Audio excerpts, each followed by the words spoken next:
Okay.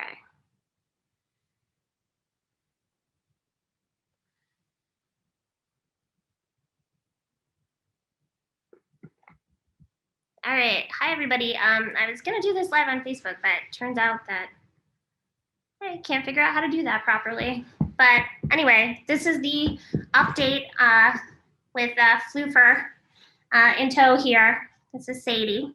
I'm here with Professor Jon Berman, who's joining us, who's a vaccine expert and author of a book on vaccine hesitancy. And we are here to give you an update on the latest in COVID-19. I'm going to mostly focus on the US tonight, but there's going to be a little bit about other countries. It actually ended up being much longer than I thought it was going to be, but this is all brand new data analysis, preprints, things that have happened in the last couple weeks. I aim to give you some idea of what's going on because it's kind of confusing. It's actually pretty complicated what's happening with the virus right now in terms of vaccines, variants, when is this going to be over, how safe are areas, that kind of thing. So let me play this slideshow. So I'm not used to this like Mac version of this. Play slideshow. Okay. All right. So for those of you that don't know me, I'm Kristen. I'm a physician, also an epidemiologist, also founder of a science advocacy nonprofit called Academics for the Future of Science, which are MIT spinoffs run by early career scientists. And I'm also was recently in an X Prize, which is X Prize is a nonprofit foundation that runs these big international contests, and I was in the Pandemic Response Challenge and modeling COVID cases.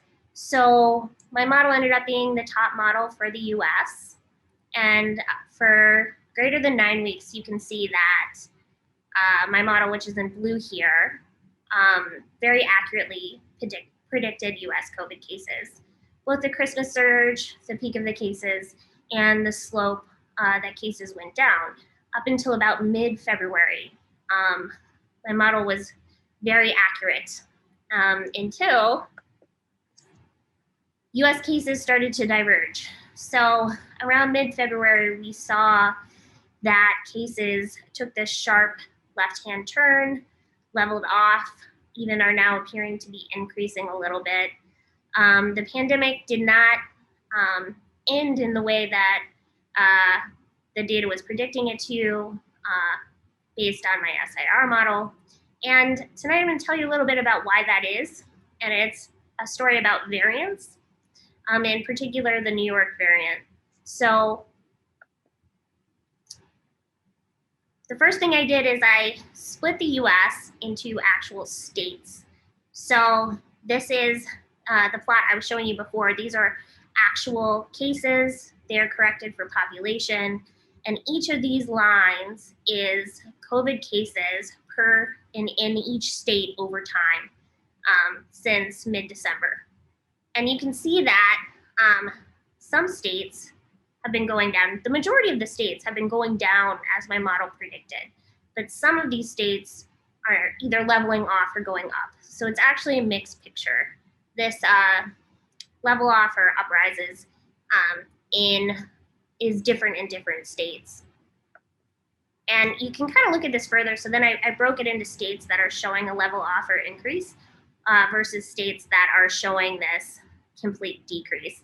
And you can see this sort of amalgam of this left-hand turn is actually the combination of the states that are increasing and the states that are going down, as my model would have predicted. So the whole US would have looked like my prediction were it not for these few states. So what are these states? These states are all predominantly in the US Northeast, surrounding New York. This is another way to look at it. So this is the 7-day average of new cases per 1,000 people. And darker red indicates more cases and lighter colors are less cases. And you can see that the cases are the most in New York and also in all the states surrounding it. Pennsylvania, Massachusetts, New Jersey, this kind of thing. So why is the US all going down as predicted, but the states surrounding New York are not? And here's an even further way to look at it. So this is by county. So within New York itself, there appears to be cases emanating out from New York City. And so you can see that the left half of the US map is all cream colored and pretty safe. And then the Northeast looks like cases are increasing, starting in New York and spreading out from there. And this is a blow up of that. So New York is one of the most immune states in the country. So it shouldn't look like this. There really shouldn't be these spikes in New York City right now. The other thing that maybe you've heard on the news is these spikes in Michigan. And Michigan is a little bit of a different story because you can see the tip of that glove there is the part that has the most cases. And I actually think that is an area of Michigan that didn't have COVID cases before. So what's going on there may be a little different story than what's happening with New York and surrounding areas. So what's going on in New York? So New York has a variant that was recently discovered. And this is a family tree of the virus. It's an oversimplified family tree, just showing you the variants that we're actually concerned about. So this is an image from The Economist that I pulled. And it's actually not complete, but what you can see is the virus's family tree, and the New York variant has this several mutations. They're not all listed here. It actually has more than 9, but it has mutations in it that are of concern. There's a bunch of other variants of concern as well. The South Africa variant, there are several in Brazil, and so there's a difference between variants and mutations. So each of these variants has different mutations, and those mutations can give the virus some special properties, allow it to escape previous infection or vaccination, or allow it to infect people more readily. So that's what's going on. And this is brand new data that was just analyzed in the past week. So these are these variants in New York City itself. So what I'm showing you in these various colors are the various variants as a percentage of total sequencing in New York City. I didn't make this figure, so this figure was made by a group that's working on variants in PathCheck Foundation, which is a nonprofit MIT spinoff, and the list of people working on these figures is below. And I should mention that all of this is preliminary, so this has not been peer reviewed yet, but this is also similar to things that I've seen on the news as well being reported. So you can see B1526 is the New York variant, and SE484K is actually a mutation that is found in both the New York variant, but also in the Brazil and also in the Africa. It's a little confusing what's a mutation, what's a variant, but you can see that just this B1526, which is the New York variant, basically didn't exist until November. And now it's more than 50% of the sequence. So it's taking over in New York City. And what that means from a practical sense is, why would a variant take over? Well, it's thought to believe that this variant is able to infect people that have been previously infected. It has some potential due to its mutations for immune escape. And it may even have some potential for escaping the vaccines. This is of concern for sure. And that's why you're seeing these cases in New York and surrounding areas, but not in other places in the country. So the big $1 million question is, will the vaccines, lost my cursor. Okay, will the vaccines cover the New York variant and the EEK mutation? And the short answer is maybe, or maybe partial coverage. And the jury is still out, and this is part of why it took me so long to make this video for you guys, because It's pretty complicated, that question, and lines of evidence are coming in from multiple directions, multiple different sources of information, and all of it is preliminary and brand new. So we don't have a definitive answer, but I can tell you what we know so far. There's two types of evidence for whether these vaccines are covering these variants. So the first one is what we know from countries. So just looking at the data coming out of countries that have high vaccination rates. So a lot of people have been vaccinated, and they also have some of these variants, or they have natural immunity. So enough of their population has been infected that they should have herd immunity through infection. And the second line of evidence is what we know from lab studies. So people have been putting viruses and human serum on cells in the laboratory and looking to see how well the vaccines are covering. So I'm actually going to start with that second part, what we know from the lab. So there are a couple of brand new preliminary preprints in highly regarded journals with highly regarded authors. So this is a letter to the editor of the New England Journal of Medicine, which is a well-respected medical journal in the US. And this group of physicians wrote this letter to talk about what they know about the vaccines and the variants and just compiled the evidence. So this table, and feel free to jump in whenever you want, Professor Berman, but this table is looking at what we know about the Johnson & Johnson, Pfizer, Moderna, Sputnik V, which is the Russian vaccine, and the AstraZeneca vaccine. So by row, and then in columns, so the first three columns are looking at the original variant. So that's like what we had in most of 2020, the efficacy of these vaccines. And so what you can see is that, and they've split it into preventing a positive COVID test and preventing severe COVID.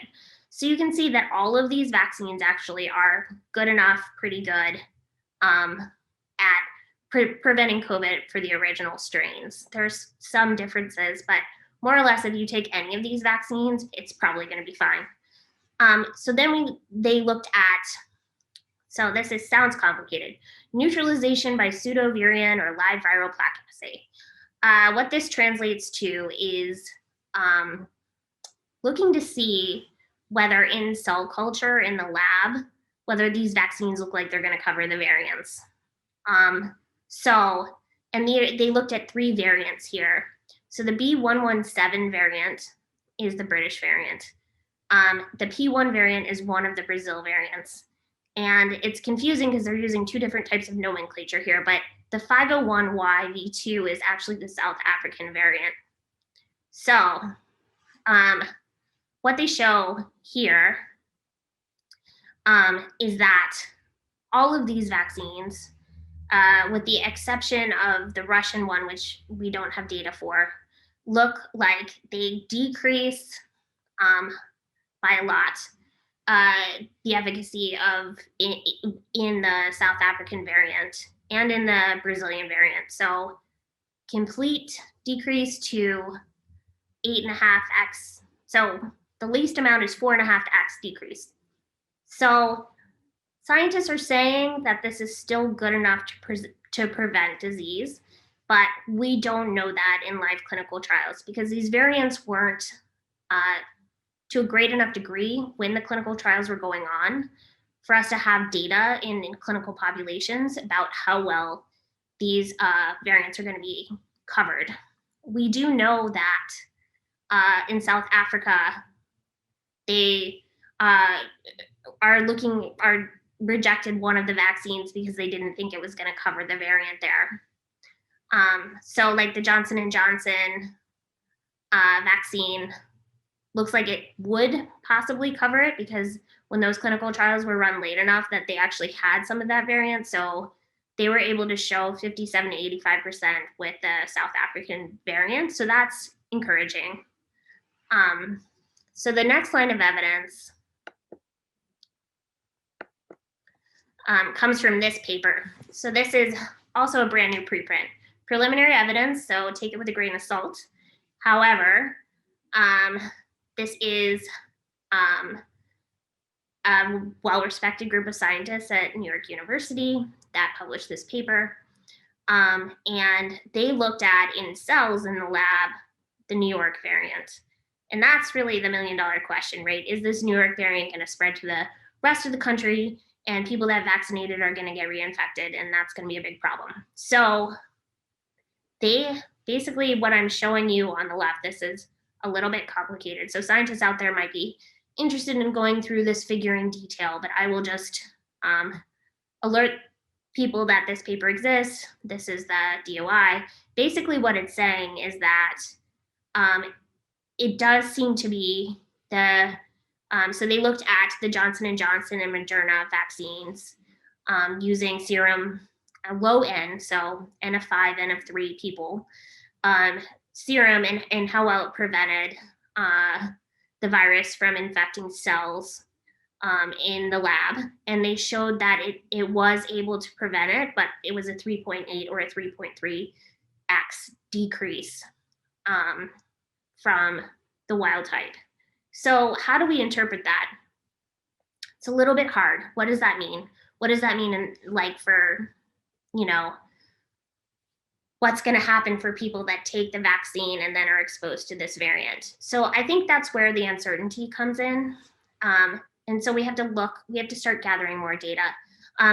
Some people are saying that this is going to be fine, that's good enough, that will prevent hospitalizations and deaths, and we won't see reinfections. I think it's still iffy enough that I'm not going to hang my hat on that. I think it's possible that it'll be fine. I think it's also possible that we're going to see reinfections, and that's a concern for me. So I'll just show you some more evidence as well. Yeah. I just think it's an important detail for people to have that these neutralizing antibodies aren't the only way that the body prevents infection. Yes. Right. So there's also cell-mediated immunity. And that's a much harder thing to test for. You in this shot here. Okay. Oh God, yeah. No. Oh God, no. Okay. Maybe not. Partly in the shot. So I vaguely recall seeing a preprint that seemed positive, or seemed like the cell-mediated immunity was still pretty good. With the New York variant? With the South African variant. Yeah. Which they're different mutations that won't necessarily apply the same. But I think part of why it's hard for you to give definitive answers to people is, the complexity of the immune system. Every variant will have different, make different changes to the shape of the protein. Yes. So yeah. It makes it really difficult to extrapolate from South African variant to New York variant. Right, exactly. And they share some of the same mutations. So like this EEC mutation is in both. But the New York variant has 9 different mutations in the spike protein. So how those actually change what's going to happen with immunity is a little bit of a black box right now. And we're going to know that in the next 6 months, but we can't necessarily know that for sure right now. And people are working rapidly to try to figure this out.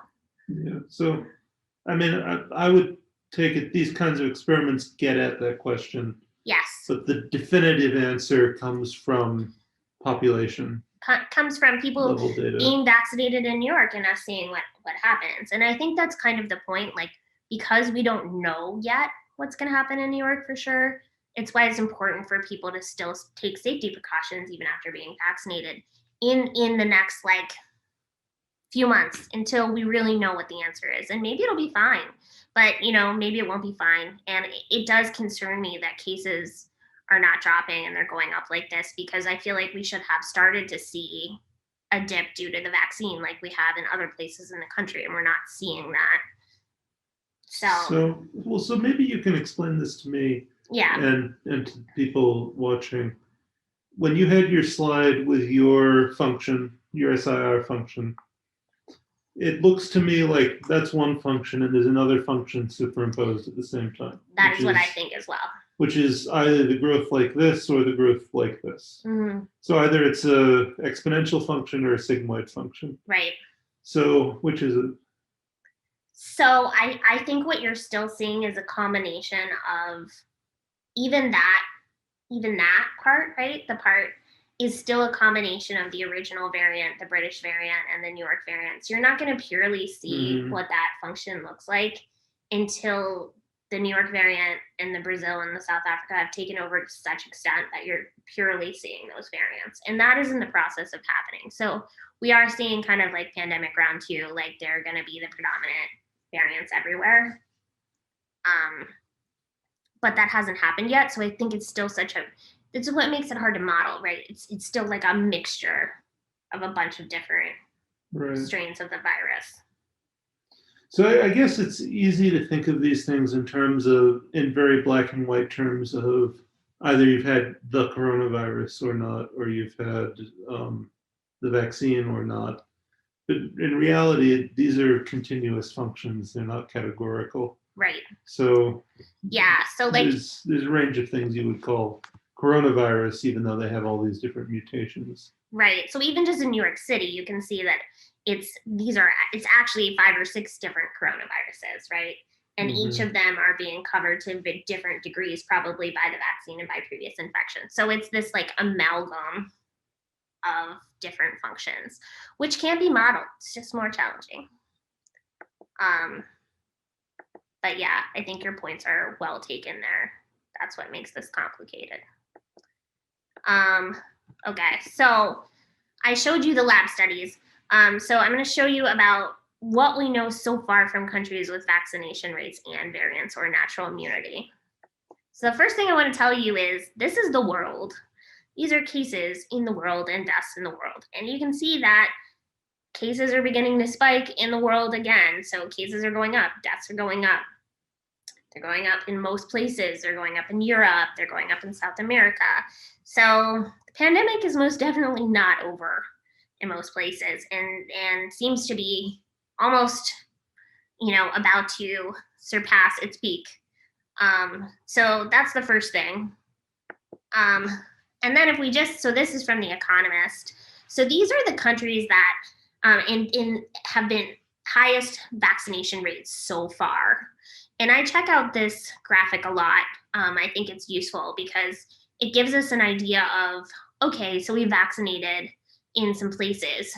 What's happening in those places? Are they looking better? Is the vaccine working?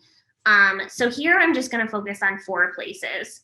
So the first is the US, which has like 24% of the US has had both shots at this point. Chile, which actually has a higher vaccination rate than the US at 28%. But the vaccine there is the Chinese vaccine, which I know less about. And they have the P1 and P2 variants there that have this EK mutation. Brazil, which should have been immune by infection. And things in Brazil are really bad right now, which should be a warning to the world. So they have these variants. They shouldn't be spiking like they are. And they're actually, the hospitalization rates and the death rates are really high there. It may even destroy their country. So there's talk about, the government and the military, there might be some sort of coup and there's like mass graves being built and things are really bad in Brazil. And part of that is that they're having this COVID round 2 and it's just as bad as the first time, if not worse. The next place is Israel. So Israel is one of the top most vaccinated countries. They've done a really good job at 56%, and they're using the Pfizer vaccine. And they also have the South African variant with this EK mutation. So I'm just going to tell you what's going on there to try to understand what's happening with vaccines and variants. So can I interrupt you? I apologize. No.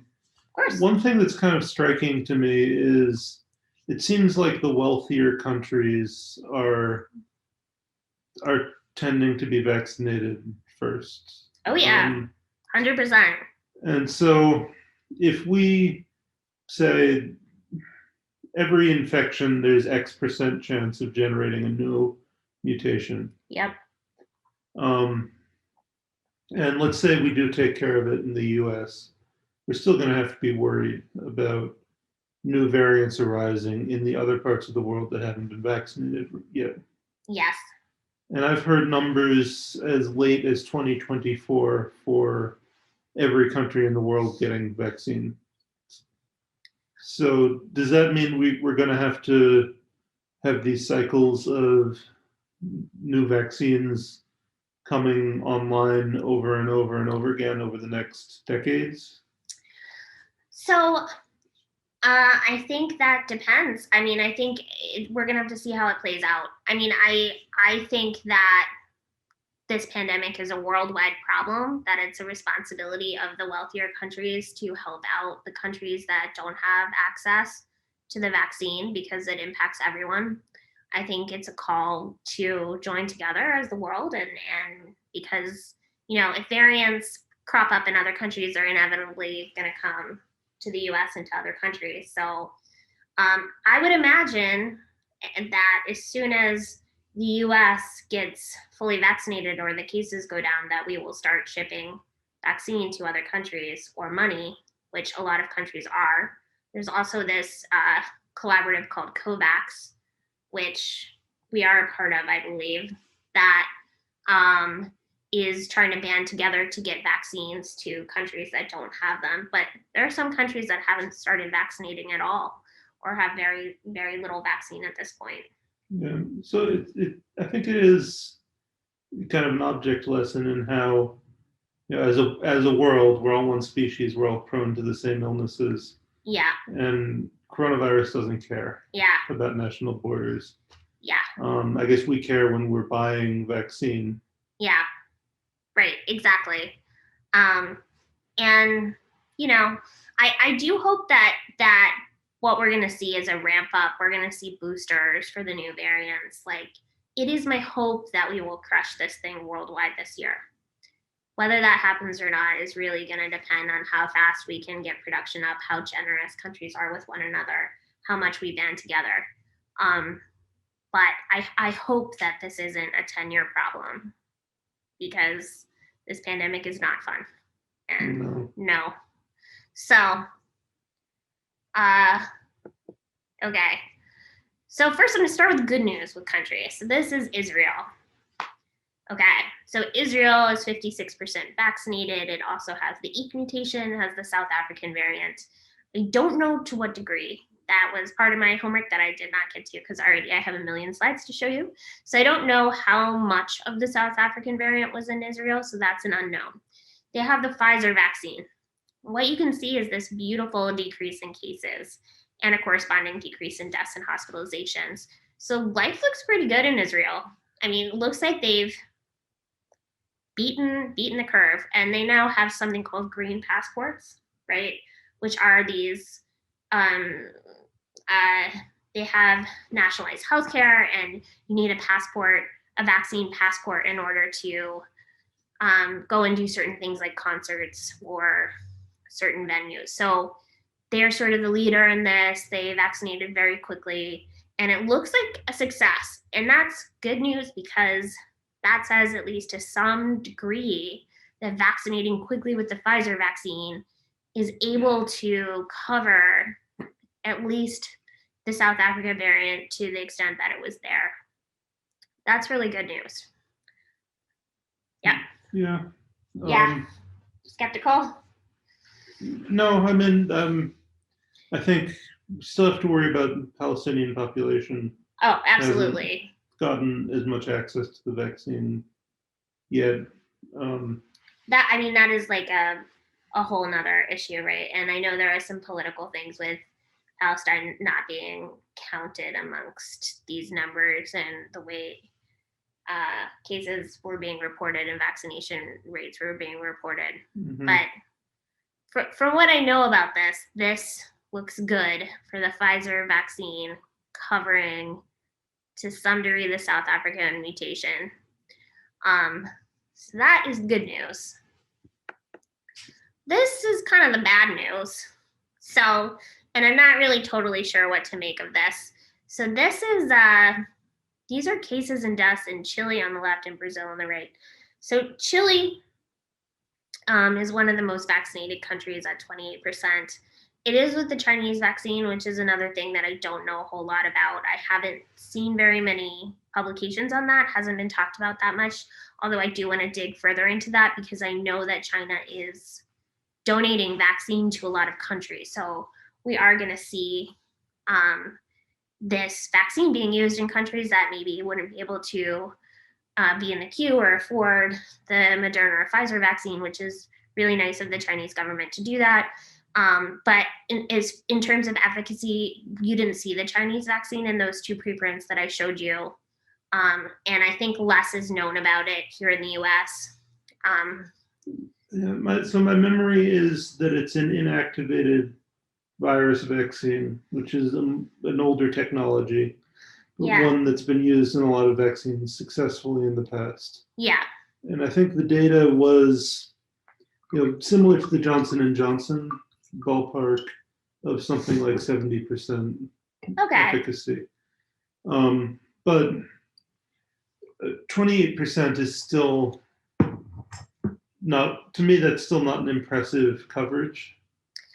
Yeah, but the thing is, if they're vaccinating the people that are the most vulnerable first, you would expect a drop in the death rate, which I'm not really seeing. Mm-hmm.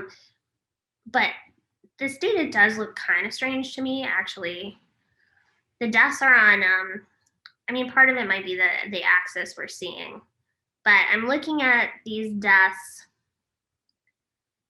Yeah, it's hard to know, but the death rate does not look to have gone down to me. No, but it also doesn't seem to have peaked as high as it did in the previous. But it's hard to say. Well, the other thing you have to realize is that because testing ramped up, mm-hmm. you're going to see a higher death to case ratio in the beginning of the pandemic than you are now. So you really have to compare like the most recent peak to death ratio to what it is now, because that first set is going to be, there's a higher death rate in the beginning of the pandemic, or looked to be, but wasn't actually because of the lack of testing. Yeah. So I guess this is probably, you'd say, something where it's a concern, but it's still a question mark because it's a different vaccine than we have here. Right. Different variant. I would agree. But this EEC mutation is in the P1, and that is also in the New York, and also in the South Africa. But they're all a little different in that they also have other mutations, and we don't know how those interact with each other. And then this is Brazil, and Brazil is this kind of like really bad story right now. So they should have been herd immune by infection. They had more than 70% of their population previously infected, and you can see this huge spike in cases. The cases have never been higher, the deaths have never been higher, and they're actually, overwhelmed trying to even dig graves in Brazil right now. The hospitals are flooded. It's bad, and there's younger people that are ending up hospitalized and ending up succumbing to COVID in Brazil. Now, this is another area where it's not as clear because there's some evidence, some reason to believe that the vaccines might work better than previous infection. Maybe. I guess there is some precedent for that, right? You were telling me about this. Yeah, so there's some precedent for that. So vaccines can include things like adjuvants that help stimulate your immune response. And they can create higher antibody titers than infection with the actual disease. Right. And different cell-mediated immune response. Right. I'm not an immunologist, so the very nitty-gritty details of that are not my specialty. Right. But it's not a good sign, but I don't know that it's catastrophic. Right. So again, these are two pieces of evidence that say it's a different vaccine, it's a different population, that say maybe immunity isn't going to cover this variant, maybe. But I think the jury is still out on the different vaccines. I know the other thing that is a positive piece of information is that the Johnson & Johnson clinical trial was in Brazil. Part of it was a small N, but they did see that vaccine working in Brazil in their clinical trial. So, but one of the very concerning things was that town where almost everyone had coronavirus. Yeah. But I don't know that they were vaccinated, right? Right. So if you just look at the people in Brazil that got the Johnson & Johnson vaccine in those trials, they were seeing some, although reduced efficacy. So this is a complicated story, folks. That's why it's took me so long to put this all together, and why the news is kind of a little bit all over the place, and you're hearing some things from Fauci and some things from the CDC director Walensky, ranging from it's going to be fine to impending doom. So this is the complication, but this is what real science is like. This is real-time data coming in. Okay, so I'm gonna look at New York. What's happening in New York? So these are new cases in New York. You can see they've kind of like plateaued, or maybe are increasing a little bit, and the deaths do not look like they have correspondingly decreased. Of course, New York has the same thing where the deaths are so high in the beginning of the pandemic. That's because they were under testing so much. Like there were 50x the cases in the beginning of the pandemic as were being tested for. Anyway. And deaths do tend to trail by a couple of weeks. They trail by a couple of weeks, but I'm like looking at this data. I mean, but it's been a month. Yeah. So you're not, look at the deaths in the summer, right? You're not seeing those level of deaths. What that looks like to me is that it's the same death rate as it has been, which shouldn't be true because New York has over 20% of the population having 2 shots, and most of those are the most high-risk people. Also, I'm hearing things from the world of medicine and doctor friends that in New York, there are some doctors and healthcare workers that are getting infected after being vaccinated. That's a little scary. They are careful people, and that could be due to chance, but Yeah, I mean, I always think with those stories, it's hard to extrapolate.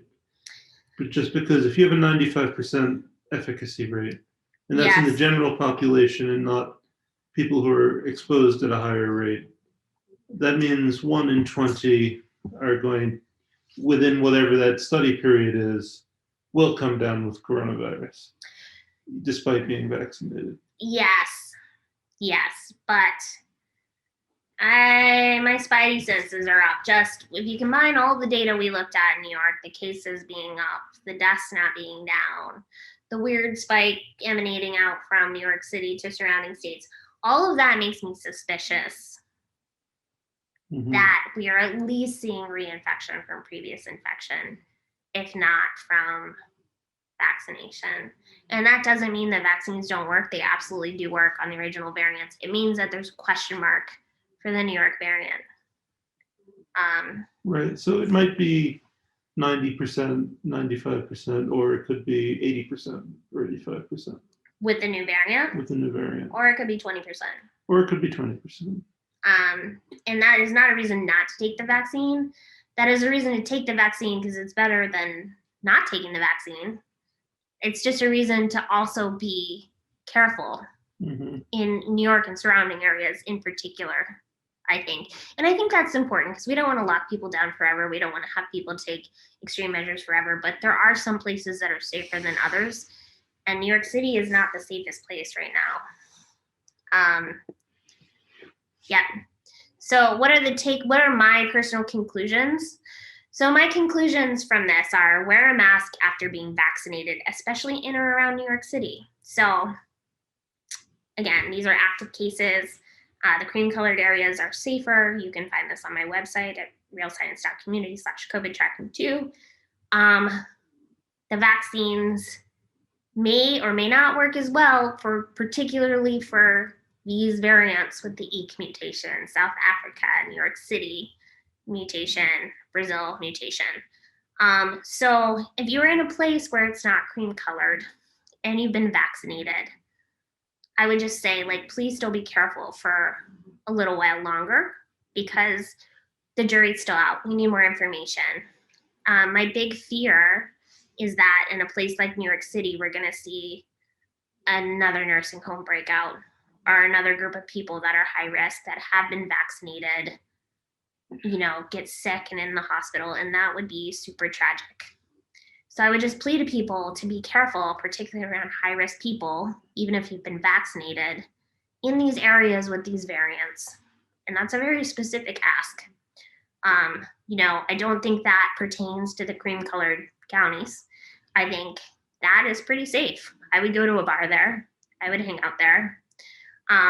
So, you can keep track of this. You can check your county on a real-time level, check your region, check your country. This also has countries. It's not just the US, this tracker. And what else?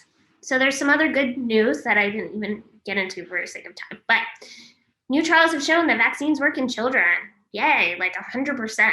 So children that are getting vaccinated are being protected from COVID, and there's not any adverse side effects, and they're fine, and they have antibody titers, and they're good to go. They're also safe and work in pregnant women. So that's good for people trying to have babies.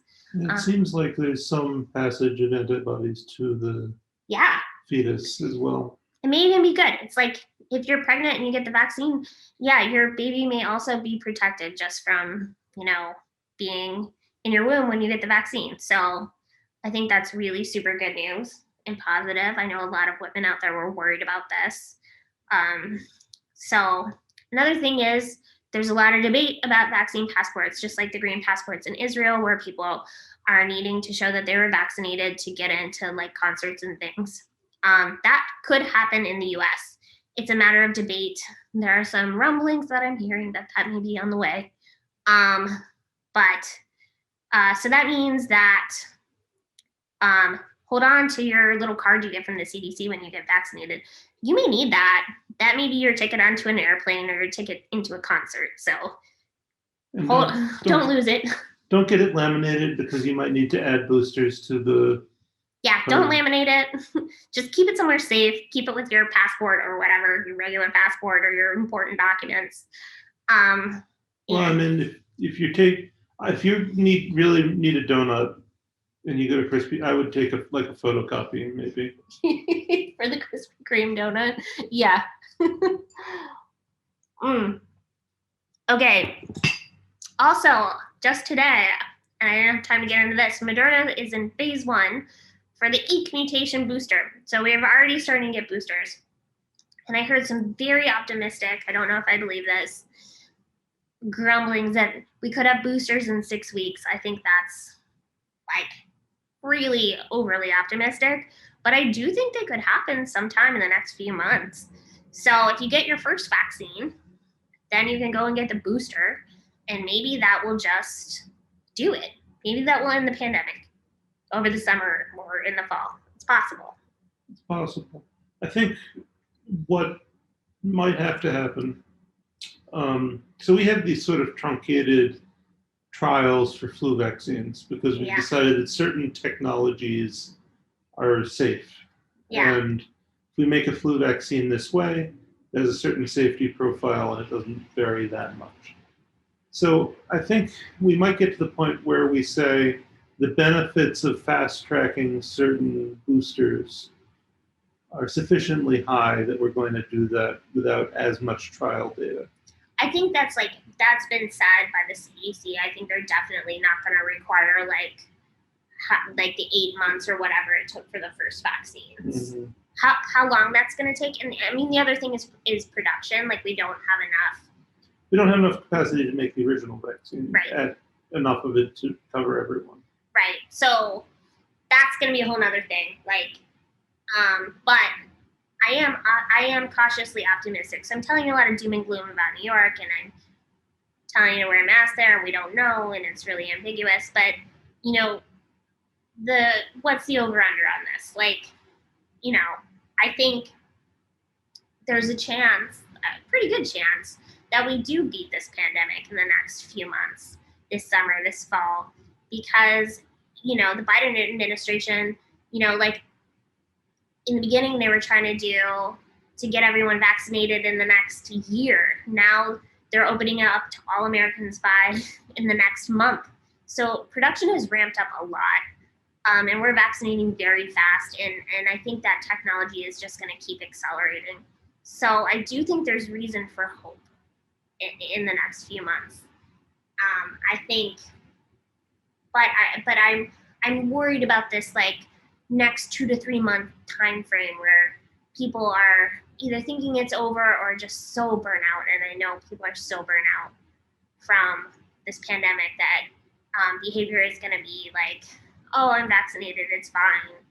I'm worried about tragedies happening, you know, in this just next couple months time frame, because I feel like we're going to know so much more in 2 to 3 months. I don't know what your feeling is on that, but that's how I feel. Yeah, I agree. I think that it's very tempting to want to say, you know, I'm ripping my mask off and gonna stand dramatically as Marine One lands on the White House lawn.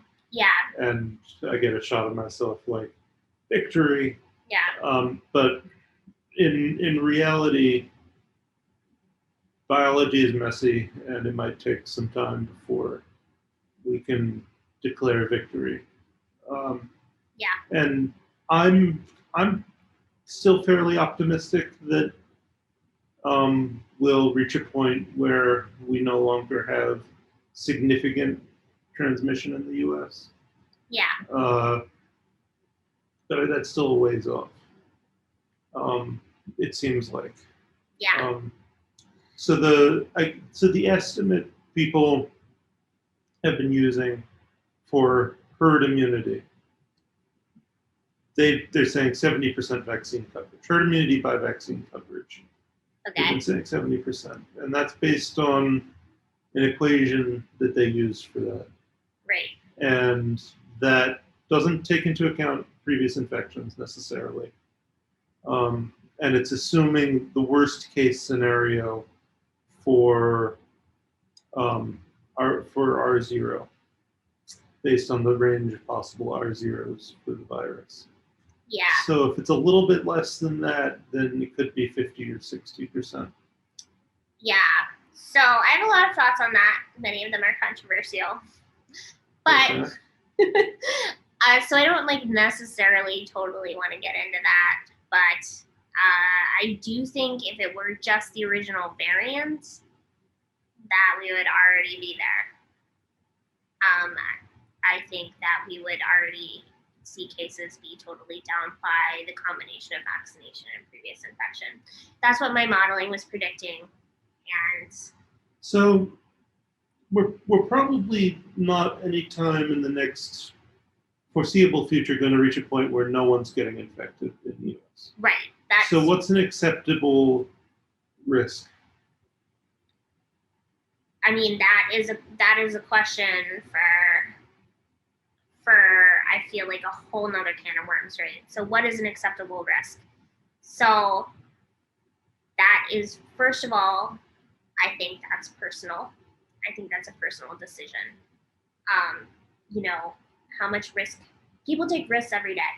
They drive cars. They get in airplanes. You know, they do things. Let me rephrase. Okay. So at what number of daily new cases in the U.S. would you say, you know, this risk is acceptable to me to go out and do things without special precautions because this is lower than the risk of a car accident today or getting the flu and die or some other so that's base risk. So I already actually thought about that, right? So that is what this slide is all about. So these cream color areas are 1 in 10,000 risk with average behavior of being infected by COVID per day. Okay.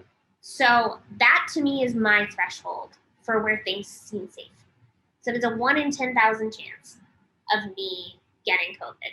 Now, I'm a person that's not particularly high risk. If I was immunodeficient, if I had cancer, if I had asthma, like maybe that bar would be a little different because I know that it's a 1 in 10,000 risk. And then even if I get COVID, the chances of me being severely hospitalized or dying are another like 1 in, I don't know, somewhere between 1 in 500 and 1 in 1,000.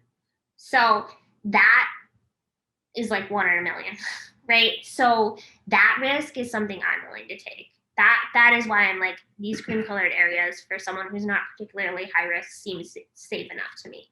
Okay. That is not where everyone's threshold is.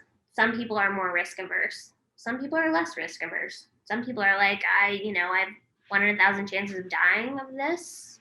I don't want to have my life restricted at all.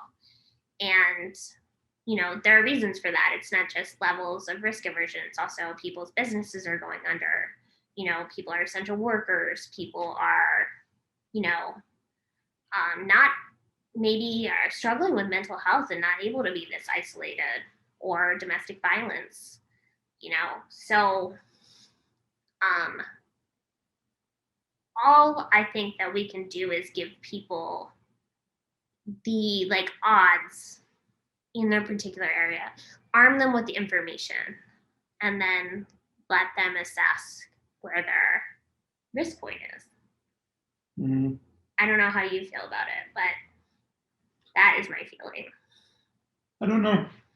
I mean, I think my ability to assess risk is probably pretty skewed because I drive almost every day, and that's an extremely risky behavior. And I do things like eat foods rich in saturated fats. Risky behavior. Yeah. Um, Sure. And in a typical year, during the flu season, I get the flu shot, but I don't wear a mask everywhere I go. Mm-hmm. But I'm not necessarily in as high a risk category as some other people. Right. So and on the other hand, there are some things I'm sure I avoid doing that probably aren't a very high risk to my life or other people's lives. The way that people sometimes are afraid of flying on airplanes, even though it's a relatively safe way to travel. Right. So all that being said, I think that my point would probably be at the point where we have very few cases per day nationwide.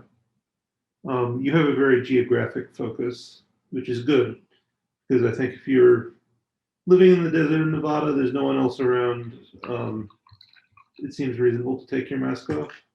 I mean, it does, and I think that's been a problem that people have had. If they have very low case numbers in certain areas, I don't think they need to be as buttoned down. Right, but I also work on a college campus where people go on spring break and they bring stuff back. So it's like, how young parents always send their kids to preschool, and then suddenly the house is full of plague for the next 5 years as children intermix. Yeah. That's what a college campus is like. No, I know. Colleges have been a big problem in the pandemic. Yeah. Yeah. So to me, I think colleges, especially in college towns, probably ought to be, for me, that in my mind elevates my risk. Yeah. Although, I mean, let me show you. So we're in Arkansas currently. Look at that. Look at Arkansas. Mm-hmm. Looking pretty nice there. That's probably the first time anyone's ever said that about Arkansas. Anyway, I'm going to stop the video here because it's been really long already. But more to come, and I do want to do a risk calculator. And nice to see everybody. Sorry this took me so long to put together, but you can see how complicated it is. And please have hope. Please still enjoy your lives, and I hope this was helpful. Feel free to leave me questions in the chat boxes or whatever, and I'll try to get back to them. Okay, bye.